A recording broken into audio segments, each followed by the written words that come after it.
Selamat pagi para netizen dimanapun kita berada, salam inspirasi bagi kita semua. Ini menarik ya, ada fakta baru soal dugaan ijazah palsu Jokowi yang kemudian diungkapkan oleh Bon Jovi ini. Tapi begitu kan ya, dalam persidangan kemarin ya, di sidang KEP ya, sebagai saksi-saksi dari ijazah ini ternyata tidak datang begitu kan, terutama ya Pratikno Jokowi begitu kan ya, ini tidak datang di situ begitu. Saya ingin menginformasikan sekali lagi, saya jujur agak kecewa soal kemudian tidak dihadirkannya 3 saksi fakta, yaitu adalah Jokowi sebagai mantan presiden yang selama ini mengaku punya jasa, dan yang kedua adalah Pak Pratikno, yang ketiga itu adalah dari partai pengusung. Kenapa ini penting? Karena ada hal yang sampai nanti kesimpulan pun tidak ada jawaban, yaitu adalah proses. Sekali lagi,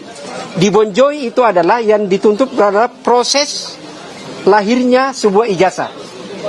Dan baik KPU maupun UGM sampai persidangan tadi, itu tidak kita menemukan jawaban apakah dokumen penting itu ada atau tidak. Sehingga menjadi sangat penting adalah itu dijelaskan oleh Jokowi sendiri sebagai pihak yang menguasai, yang menggunakan dokumen itu. Misalnya, apakah betul Jokowi pernah ke UGM melakukan legalisir? UGM tidak bisa menjawab. Yang bisa menjawab itu adalah Jokowi. Apakah betul mekanismenya di UGM selama ini, dokumen-dokumen tertentu dibenarkan dia bisa ada atau bisa tidak ada? Pratikno yang bisa menjawab. Apakah pada saat verifikasi ketika maju calon dilakukan oleh partai pengusung, hanya partai yang bersangkutan bisa menjawab? Tidak bisa UGM, tidak bisa KPU, karena KPU tidak melakukan kewenangan. Artinya apa? Artinya secara tidak langsung bahwa ya soal gugatan ijazah ini begitu. Ini menandakan kalau tidak datang ini kan bisa saja begitu fakta-fakta baru yang kemudian muncul begitu kan ya, yang diungkapkan oleh Bon Jovi ini ya bisa saja dikatakan benar begitu kan. Ini menjadi spekulasi besar. Kenapa seorang Jokowi menghindari ya soal gugatan seperti ini untuk datang di persidangan? Pratikno juga datang. Padahal ini adalah kunci begitu kan, untuk menunjukkan ya bahwa ijazahnya ini benar-benar asli atau palsu. Nampaknya sudah mau menghilang satu persatu ya. Ya, banyak relawan-relawan Jokowi yang sudah mengungkapkan begitu kan ya soal dugaan-dugaan ijazah ini ya. Bahkan banyak yang mendukung Roy Suryo, menandakan ini pukulan telak begitu. Inilah ijazah UGM yang asli.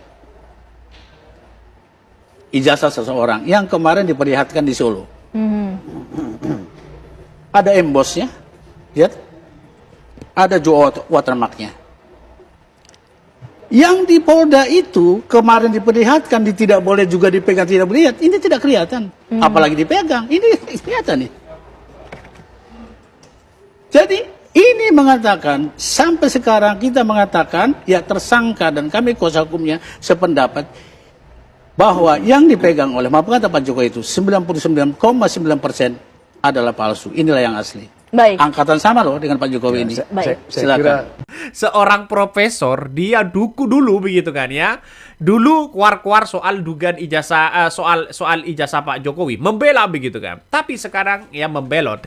Ada apa di balik ini semua? Nah, inilah salah satu Bon Jovi ya kecewa berat ya terhadap Jokowi dan Pratikno yang tidak hadir ya sebagai saksi di persidangan KEP. Padahal di KEP itu dikuliti habis ya. Bahkan apa yang terjadi? Yang terjadi di situ begitu kan, tidak datang sama sekali seorang Jokowi dan sebagainya begitu. Ini menandakan bahwa ada kekhawatiran besar bahwa dugaan-dugaan ijazah palsu ini bisa saja palsu atau asli. Ngeri bos. Ini ngeri sedap ya. Kenapa kok dari dulu takut untuk datang di persidangan itu? Kenapa dulu seolah-olah menghilang, tidak hadir di persidangan itu? Apakah takut terbongkar dengan fakta baru? Banyak relawan-relawan Jokowi yang dulu membelanya begitu kan ya. Sekarang banyak yang kemudian membelot di situ begitu. Ada apa ya? Wallahu alam begitu, dengan adanya seperti ini orang akan bisa melihat apa yang disampaikan oleh Jokowi sendiri begitu kan, dengan kawan-kawan mereka, dengan relawan-relawan mereka. Akhirnya apa yang terjadi? Yang terjadi ya justru masyarakat, bahkan dalam survei pun begitu mengatakan orang yang percaya terhadap ijazah Jokowi ini semakin menurun. Artinya lebih banyak ya apa yang disampaikan oleh Roy Suryo. Lebih percayalah, lebih banyak percaya ya apa yang kemudian disampaikan oleh Roy Suryo.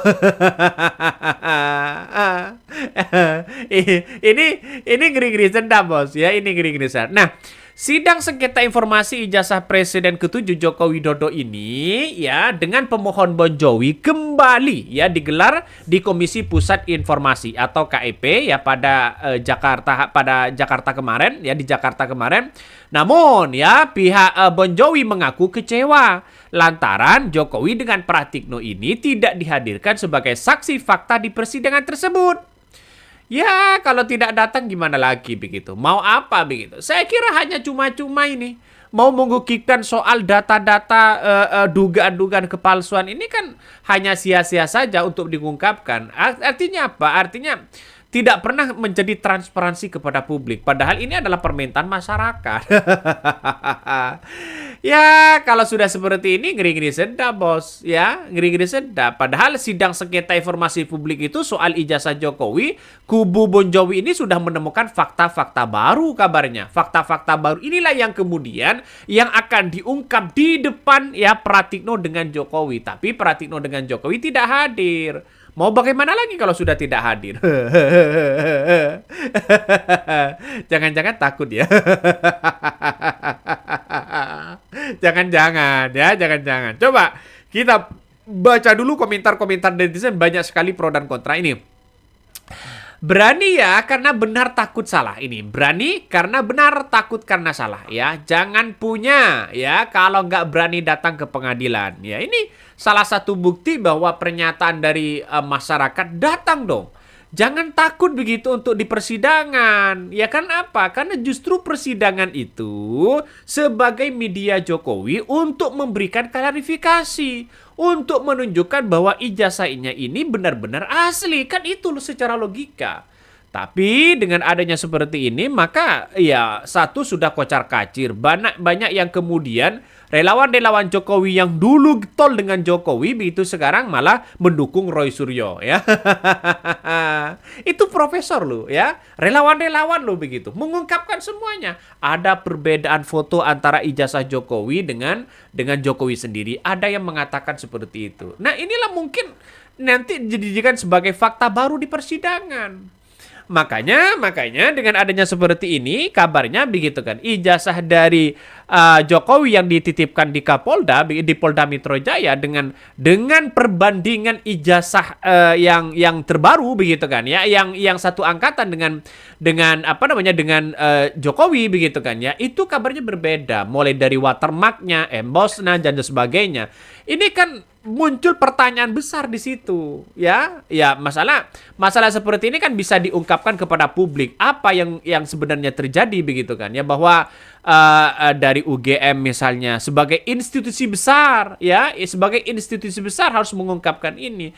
Kalau memang toh pada hakikatnya ada perbedaan ya melewati di persidangan. Ini menandakan, coba kita lihat saja apa yang kemudian disampaikan oleh beberapa kuasa hukum dari menjadi Roy Suryo dan sebagainya. Ini kan melakukan perbedaan antara ijazahnya dari satu angkatan dengan Jokowi begitu kan. Itu kabarnya berbeda. Dan di situ perbedaannya mulai dari watermarknya, embossnya, terus kemudian materainya begitu kan ya, ini berbeda kabarnya. Nah, saya menganalisa bahwa seorang Jokowi seharusnya datanglah di persidangan sebagai bentuk transparansi publik. Kalau ini menjadi transparansi kepada publik, bukan tidak mungkin orang-orang yang selama ini dalam survei begitu kan, yang kemudian kepercayaan soal ijazah, kebenaran ijazah ini menurun, maka kemudian mungkin akan semakin naik. Tapi sulit rasanya seorang Jokowi ini datang. Dari dulu Pak Bambang Tri begitu kan ya. Ya kemudian soal dugaan ijazah ini begitu datang di persidangan, Jokowi minta untuk didatangkan, tidak pernah datang. Sekarang beberapa kali digugat begitu soal ijazah Jokowi, tapi tidak pernah juga Jokowi datang. Ijazah pun tidak ada begitu kan untuk didatangkan di persidangan dalam gugatan itu begitu. Dan pada akhirnya apa? Orang muncul spekulasi. Kalau memang asli, kenapa takut untuk menunjukkan itu? Nah, inilah pertanyaan yang kemudian menjadi pertanyaan keramat ya bagi seorang Jokowi, sehingga Jokowi tidak bisa menjawab hal ini dan tidak bisa datang di persidangan. Inilah muncul narasi-narasi di berbagai media sosial. Coba kita baca. Nih salah satunya. Kocak kok nggak bisa dipanggil di pengadilan hadir ya. Boleh dong kita rakyat jelata ini ya. Jadi rujukan tidak hadir di pengadilan. Kalau dipanggil mereka aja nggak bisa. Ya gimana ini Prof? Gimana ini Prof? Kata netizen tanya kepada Profesor Mahfud MD. Nah rasanya ya di berbagai manapun begitu kan. Untuk sebagai media sebagainya seharusnya datang begitu. Nah nggak tahu lagi kalau beralibi sana sini sakit ya. Karena mungkin orang-orang melihat bahwa Jokowi semakin mengurus begitu kan ya, ini nggak tahu lagi soal itu. Dan saya yakin bahwa dalam fakta persidangan nanti begitu kan ya akan menemukan titik temu hal-hal seperti ini. Oi, tambah ngeri nih. Ini tambah ngeri. Padahal publik sudah mewanti-wanti begitu, sudah melakukan perbandingan. Ini salah satu perbandingan ya di mana satu angkatan dengan Jokowi, begitu kan ya. Jokowi saja materainya berwarna biru ya, sedangkan satu angkatan dengan Jokowi berwarna merah. Nggak tahu lagi kalau ada kebijakan lain bahwa memperbolehkan bahwa materai berwarna biru dan warna oranye di situ begitu benar-benar dilakukan. Wallahu alam, nggak tahu. Biasanya rata-rata yang satu angkatan dengan Jokowi biasanya begitu kan ya. Biasanya itu semuanya rata ya. Semuanya rata, tapi ya nggak tahu lagi nih begitu. Ini ngeri-ngeri sedap bos ya. Ini ngeri-ngeri sedap. Kenapa kok tidak ditunjukkan secara langsung begitu? Ini kan menandakan orang-orang pasti mencurigai soal hal-hal seperti ini begitu. Coba kita baca ini. Salah satu sidang sengketa informasi publik soal ijazah Jokowi, kubu Bonjowi temukan fakta baru. Wih, ngeri bos ya. Salah satu fakta pertama adalah kata dia, ini salah satunya KPU Sulu menyatakan jika verifikasi faktual tidak wajib, verifikasi hanya dilakukan jika ada keganjilan ya saja dalam persyaratan calon kepala daerah. Padahal jika tak ada verifikasi bagaimana bisa masyarakat bisa tahu ada tidaknya suatu keganjilan tidak ada verifikasi tersebut. Dari perdebatan inilah yang kemudian akhirnya KPU mengaku, KPU Pusat mereka pernah memposting dokumen terkait pencalonan Jokowi sebagai capres tahun 2014 dan 2019 di website mereka. Pengakuan inilah kemudian muncul di sidang kelima, sidang 1 sampai 4 ya jadi muspro ya tentunya. Dan inilah yang kemudian dilakukan oleh Bonjowi ini. Dia menerangkan bahwa fakta baru lainnya KPU Pusat mengakui pernah mengupload dokumen syarat calon ya pada Pilpres dahulu, khususnya Jokowi. Nah, itu dia bertentangan pula dengan pernyataan KPU. Artinya apa? Artinya secara tidak langsung ini tidak sinkron begitu kan. Yang satunya sudah mempublis, yang satunya mengatakan tidak. Pada akhirnya fakta-fakta baru inilah yang kemudian diungkit ya oleh Bonjowi begitu kan. Wih, ini kok seperti ini? Ini gimana? Bahkan begitu kan. Ketua persidangan saja, majelis persidangan saja di KIP itu terheran begitu mengatakan, yakin sampai menanyakan seperti itu. Inilah bukti bahwa apa yang kemudian kita pertontonkan hari ini sampai kiamat pun begitu kan ya.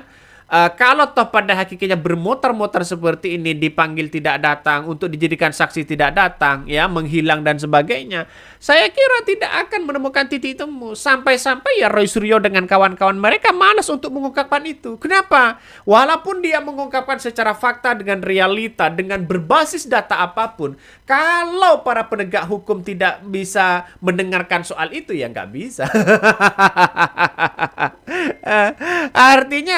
Artinya hanya sibuk dengan urusan-urusan seperti itu begitu kan. Ya, ini kan harus sejalan. Sudah dilaporkan sana sini sudah sejalan sebenarnya. Makanya gegara langkah dari laporan Jokowi untuk mentersangkakan Roy Suryo ini kan saya kira blunder juga begitu kan. Berbarengan dengan undang-undang yang terbaru. Pada akhirnya ini hilang di telan bumi begitu. Oke, mungkin itu yang kami sampaikan ya. Tonton terus di channel Hodari Podcast Rakyat ini. Jangan lupa di subscribe.